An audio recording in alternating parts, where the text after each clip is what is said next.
Continuando con la fiesta de Yom Teruah, el día de las trompetas, o día del sonido del shofar.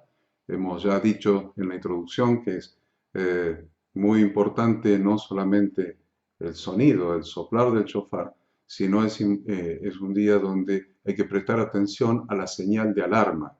Es muy importante poder escuchar y entender el significado, porque también hemos visto que hay diferentes significados, diferentes sonidos que produce la trompeta, que produce el shofar. Así que no solamente necesitamos, no solamente es importante que suene, que se toque el shofar, que es lo que va a sonar cuando el Mesías comience su retorno a completar el proceso de la boda, o sea, a hacer la ceremonia de boda con su pueblo. No solamente es importante que suene, sino que es importante que nosotros estemos preparados para escuchar ese sonido, como la historia de las 10 vírgenes. Cuando sonó a la medianoche el shofar, anunciando que venía el esposo, que venía el novio, hubo 5 vírgenes que estaban preparados, que tenían aceite en su lámpara, pero 5 no lo tenían. Entonces es muy importante estar preparado para ese día en que ha de sonar el shofar anunciando que viene, que retorna, que regresa, que viene el esposo, que retorna el esposo. Hemos visto también que hemos comenzado a ver el proceso de la boda hebrea antigua y hemos visto que en esa boda es el padre.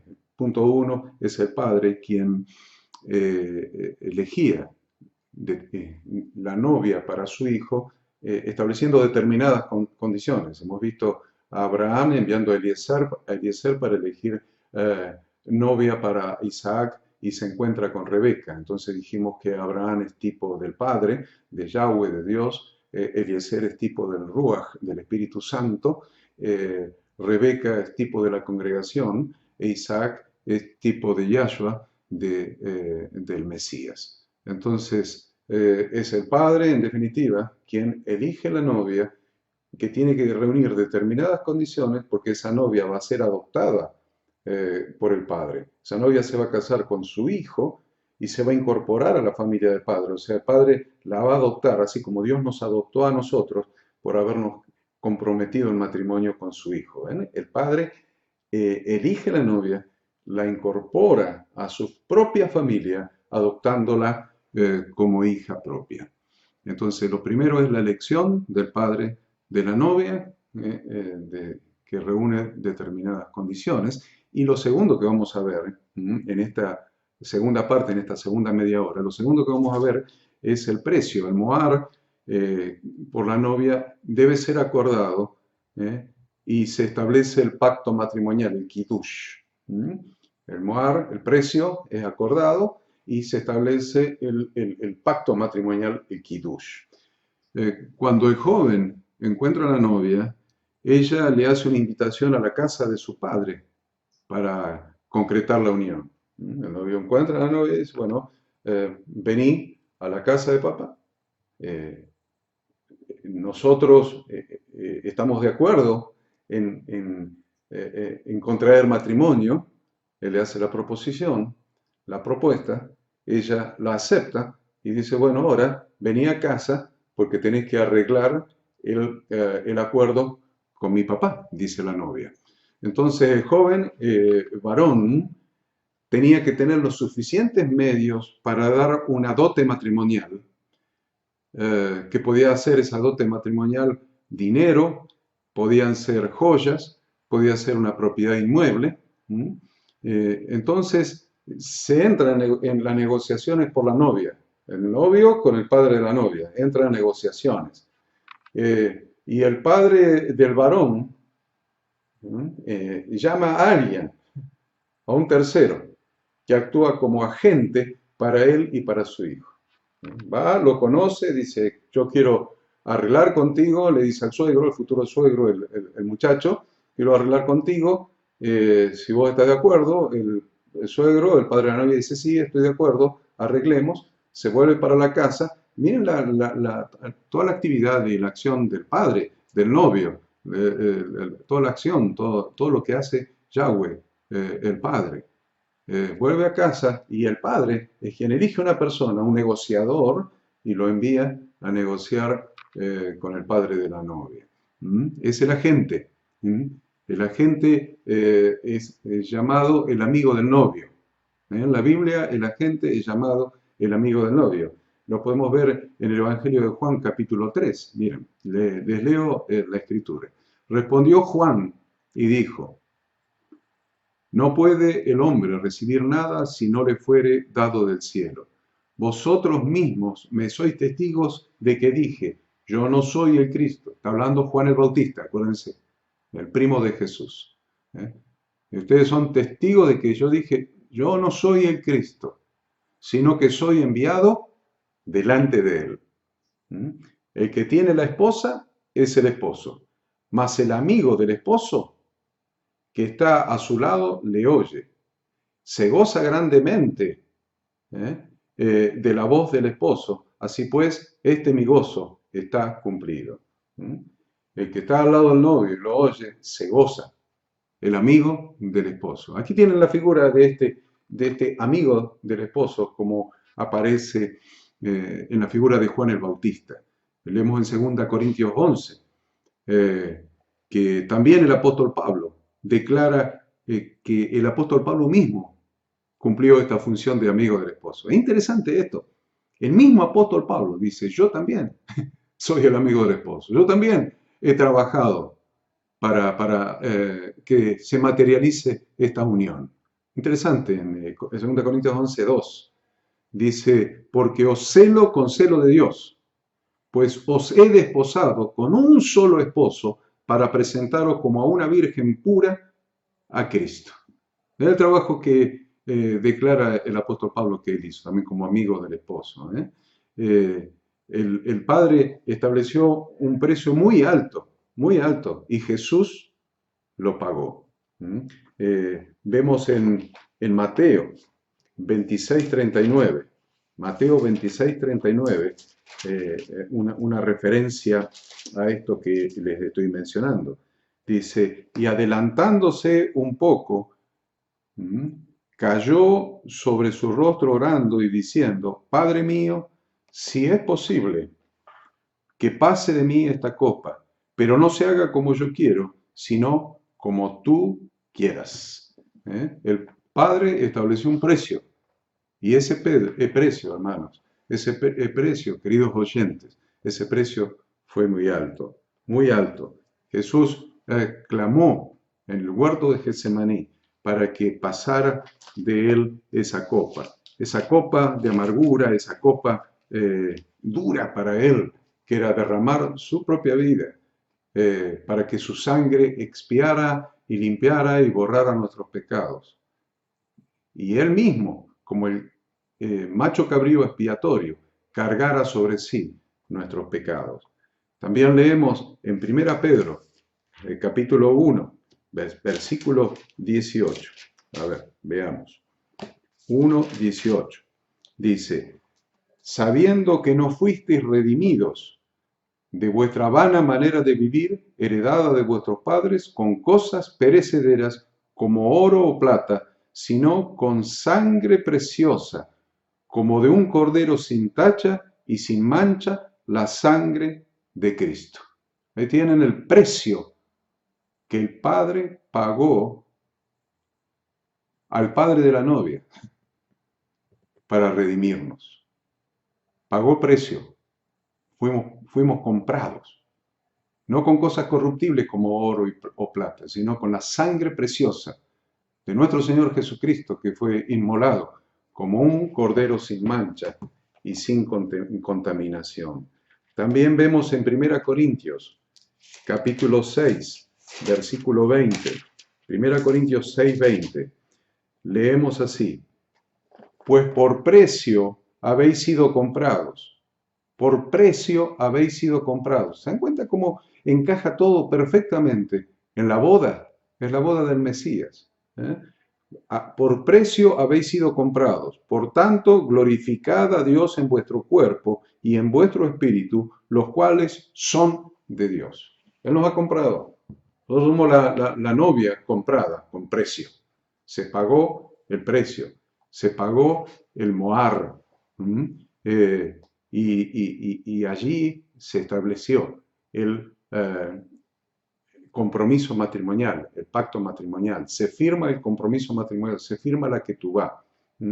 Los compromisos de boda, los kiddushin, eran considerados como un pacto. Los kiddushin eran considerados como un pacto, como un contrato. En realidad era un contrato. Entre los antiguos hebreos, los desposorios constituían un pacto hablado. Por eso el profeta Ezequiel habla del juramento de Dios a Jerusalén. Vemos en Ezequiel 16: y pasé yo otra vez junto a ti y te miré.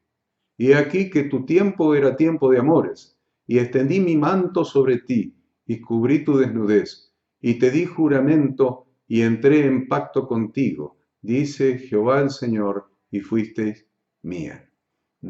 Los compromisos de bodas incluían un documento escrito. Este documento escrito le vamos a llamar la ketubá, el compromiso matrimonial, que era firmado en una ceremonia. Esa ketubá, ese contrato escrito, se firmaba en una ceremonia.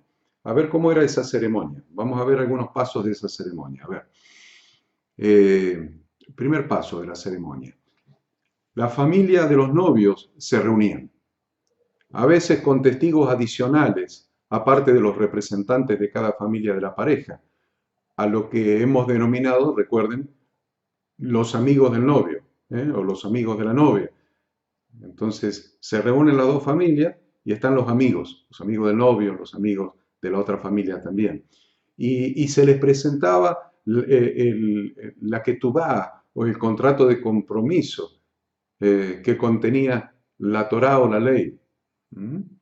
El contrato, ya les anticipé lo que les iba a decir, el contrato de compromiso que el Padre hizo para comprometer a su Hijo el Mesías con la nación de Israel, la Israel celeste, la Israel espiritual a la que nosotros fuimos injertados, es la Torá. La Torá es ese pacto, es ese acuerdo, es ese contrato de compromiso. La Torá es la ketubá de Dios para comprometer a su Hijo, el Mesías, con su pueblo. Y ahí también en ese contrato figuraban los beneficios, las obligaciones que tenía tanto la novia como el novio. Así se ilustra la unión espiritual de Israel con Dios.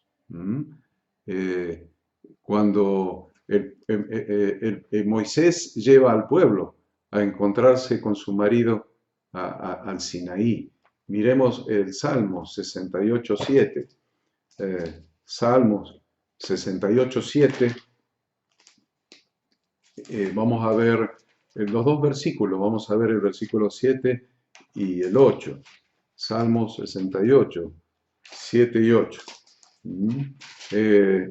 Interesante ver en las escrituras estas maravillas, porque toda la escritura me está hablando de ese contrato. Toda la escritura es una ketubá, es un pacto de boda entre el Hijo de Dios que establece el Padre, que hace el Padre, entre su Hijo y su pueblo.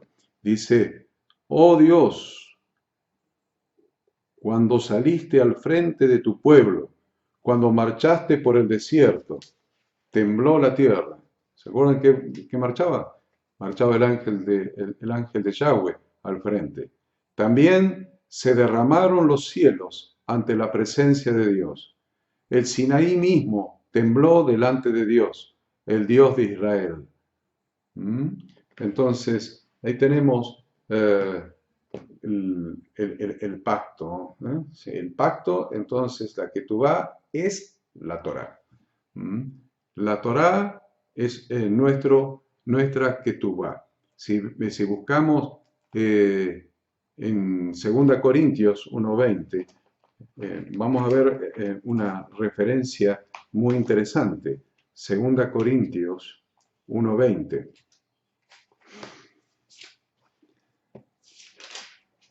Dice, pues tantas como sean las promesas de Dios, en Él todas son sí. Por eso también, por medio de Él, amén, para la gloria de Dios por medio de nosotros. Una clara referencia a la Ketubá, que es el contrato de matrimonio que estipula el precio de la novia, la promesa del novio y los derechos de la novia. Acá está hablando de la promesa. Tantas como sean las promesas de Dios, en Él todas son sí. Por eso también por medio de Él, amén. Las promesas de Dios, la Ketubá, los derechos de la novia, las promesas. El novio promete trabajar para su novia, honrar, mantener, proveer comida, proveer ropa y las otras necesidades de su novia. Por eso, ¿quién nos separará del amor de Dios que es en Cristo Jesús, Señor nuestro? ¿Quién nos separará? Teniendo tales promesas, es una cosa hermosa, hermoso el plan de Dios, y es hermoso haber sido escogidos por Él, como fue escogida Rebeca, para ser la esposa de su hijo. La novia, en segundo lugar, la novia acepta el pacto matrimonial. Si nosotros analizamos el capítulo 19 del libro de Éxodo, ahí vamos a encontrar el momento preciso en que Dios firma la Ketubá con la congregación de Israel.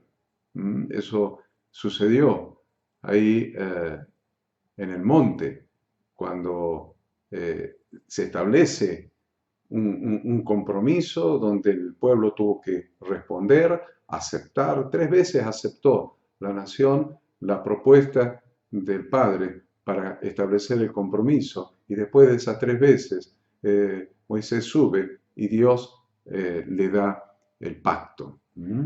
Entonces, ahí, eso lo encontramos en el capítulo 19 de Éxodo.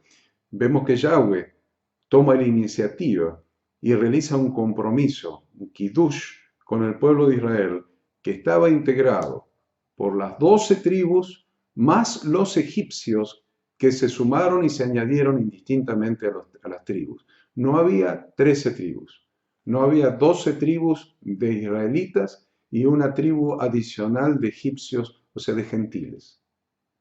Los gentiles que aceptaron, los gentiles que temieron al Dios de Israel, que siguieron al Dios de Israel, entraron en pacto con el Dios de Israel dentro del pueblo. O sea, los gentiles fueron incorporados a las diferentes tribus, las 12 tribus, y entraron en pacto. Fueron parte del pacto, fueron parte de la Ketubá que Dios hizo con el pueblo. Este compromiso es formalizado con esta firma, con la firma de la Ketubá de bodas, y es el pacto que sellan los novios por el cual ya están casados, aunque todavía no se hayan juntado. Es el estado que se describe en el Nuevo Testamento entre José y María. Si ustedes miran en el Nuevo Testamento, van a encontrar que dice que María estaba desposada con José, pero todavía no la había conocido. O sea que estaba en ese proceso, en el proceso de que se había firmado el pacto de boda, y estaba transcurriendo ese tiempo en que el novio iba a preparar morada para la novia, y luego, cuando el padre le daba el visto bueno, venía, buscaba a la novia y se hacía la ceremonia de boda y se consumaba el acto matrimonial. Si nosotros vemos en Éxodo 19, ya que mencionábamos Éxodo 19, donde está el pacto de boda, vamos a ver en el versículo 4, que vosotros visteis, dice Dios, miren el pacto, ¿no? Este es interesante, el pacto, la Ketubá. Vosotros visteis lo que hice a los egipcios y cómo os tomé sobre alas de águilas, y os he traído a mí. Ahora pues, si diereis oído a mi voz, condiciones de un pacto. Acá está el contratito. Condiciones. A ver, si diereis oído a mi voz y guardareis mi pacto, vosotros seréis mi especial tesoro sobre todos los pueblos, porque mía es toda la tierra, y vosotros me seréis un reino de sacerdotes y gente santa. Ahí tienen las condiciones del pacto. Si ustedes dieren oído a mi voz y guardan la Ketubá que vamos a firmar hoy, entonces ustedes se van a desposar conmigo. Seréis mi especial tesoro, un reino de sacerdotes y gente santa. Por pura gracia, Dios humilló a los egipcios y atrajo hacia sí mismo al pueblo. Dice, yo los atraje, o tomé sobre ala de águila y los traje hacia mí. Humilló a los egipcios, los trajo hacia él. Ahora Dios mismo propone un pacto nupcial con Israel. Si dieres oído a mi voz, guardareis mi pacto, vosotros seréis para mí un especial tesoro sobre todos los pueblos. Les asegura a la congregación de Israel que si se casan con él, ellos serían un reino de sacerdotes y un reino de gente santa, es decir, gente apartada para Dios. No alcanza con ser apartado, es apartado para Él. Es obvio que este compromiso matrimonial debía ser aceptado por la esposa. Y así fue que la congregación de Israel lo aceptó. Dice en el versículo 8, y todo el pueblo respondió a una y dijeron, todo lo que Jehová ha dicho haremos. Todo lo que Jehová ha dicho haremos. Aceptación de la Ketubá, aceptación del pacto, aceptación de la Torá. Todo lo que Jehová ha dicho haremos. Y Moisés refirió a Jehová las palabras del pueblo. En el versículo 9, la presencia de Dios vino a firmar el compromiso de bodas. Vino a firmar el compromiso de bodas. Dice, entonces Jehová dijo a Moisés, he aquí yo vengo a ti en una nube espesa, para que el pueblo oiga mientras yo hablo contigo, y también para que te crean para siempre. Y Moisés refirió las palabras del pueblo a Jehová. Ahora, antes de realizarse la firma de la Ketubá, durante 2 días ellos se debían santificar, se debían limpiar y de este modo prepararse para el día tercero, el día de la firma del compromiso. Vemos en el versículo 10, vamos en el capítulo 19 de Éxodo.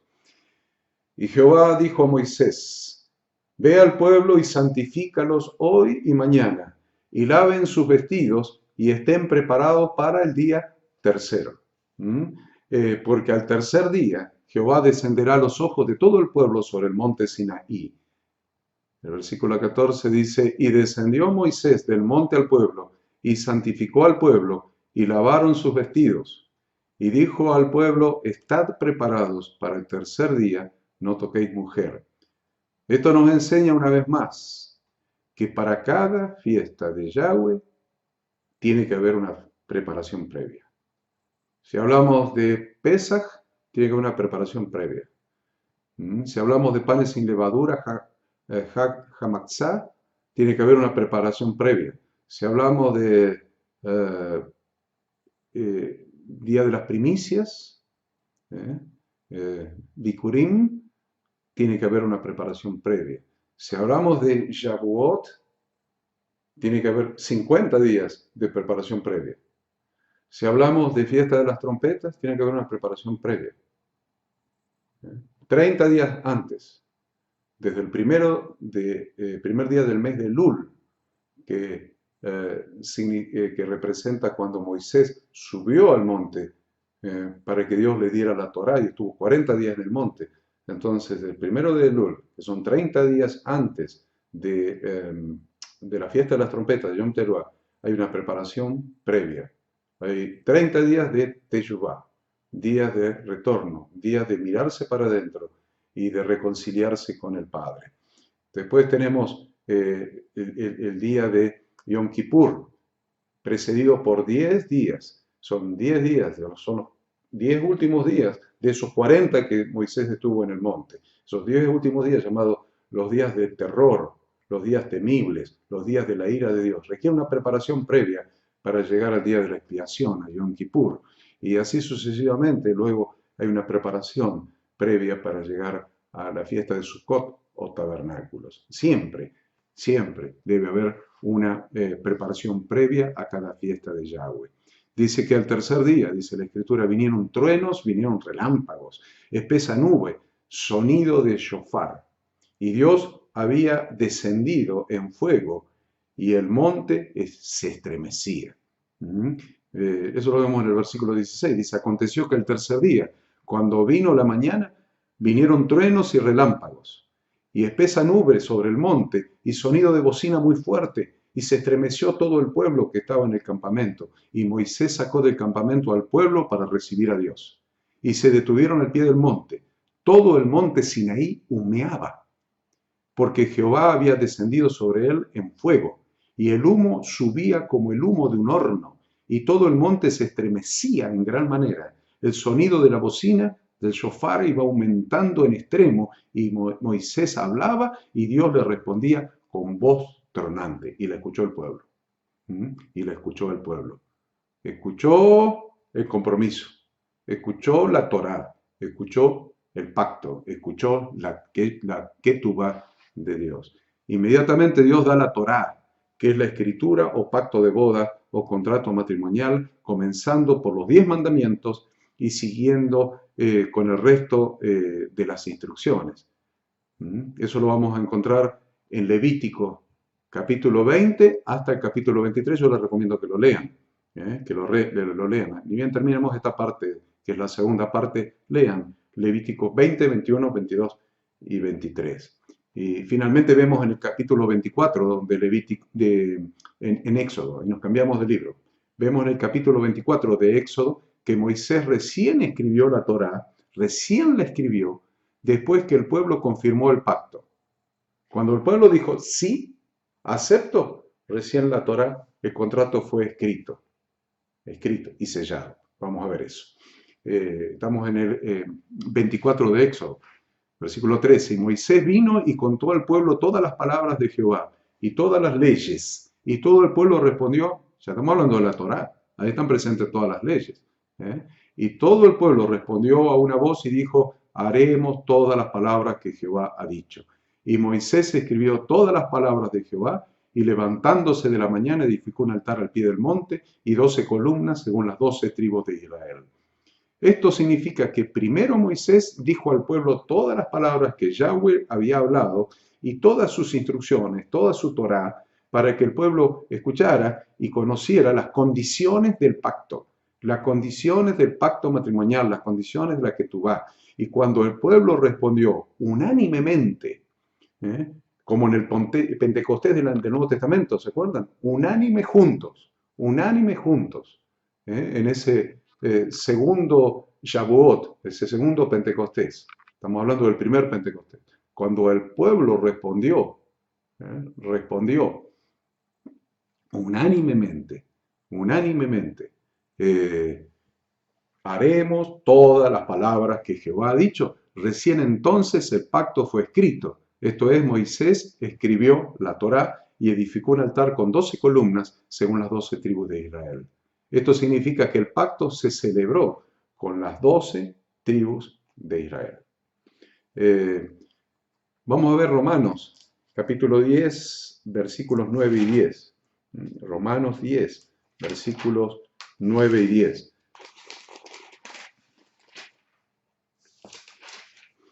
Dice allí la Escritura. Vamos a empezar en el 8 para tomar el párrafo completo, de punto a punto. Mas, ¿qué dice? Cerca de ti está la palabra, en tu boca y en tu corazón, es decir, la palabra de fe que predicamos, que si confesares con tu boca a Jesús por Señor y creyeres en tu corazón que Dios le resucitó de entre los muertos, serás salvo, porque con el corazón se cree para justicia y con la boca se confiesa para salvación. Entonces, tiene que haber una respuesta.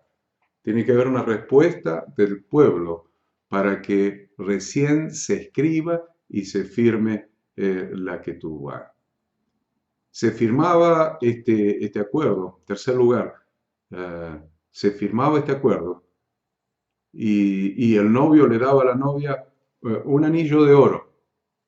¿Mm? O un objeto de valor. Podía ser un anillo de oro o podía ser un objeto de valor. ¿Eh? Por eso se llama alianza, por eso se llama pacto, pacto, alianza, ketubá. Le daba a la novia un anillo de oro, un objeto de valor. Con esto él decía, ¿ven este anillo? ¿Eh? ¿Ven este anillo? Bueno, esto significa que vos estás reservada para mí. Significa que tú estás reservada para mí. Este anillo significa eso. Lo pusimos el día del compromiso matrimonial y lo vas a usar como símbolo de que estás reservada para mí conforme a la ley de Moisés y de Israel.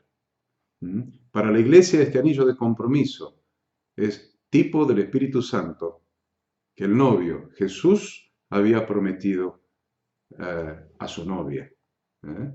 Eh, Eso sucede allí en el día de Pentecostés, cuando la novia es sellada.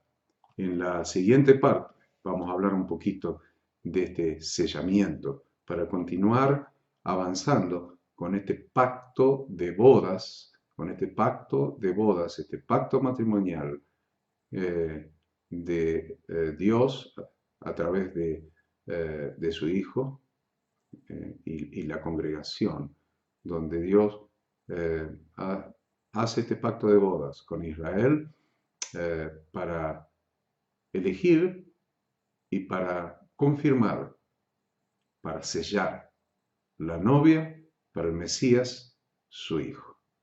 Nos vemos entonces y continuamos en la sección, en la parte 3 de este estudio.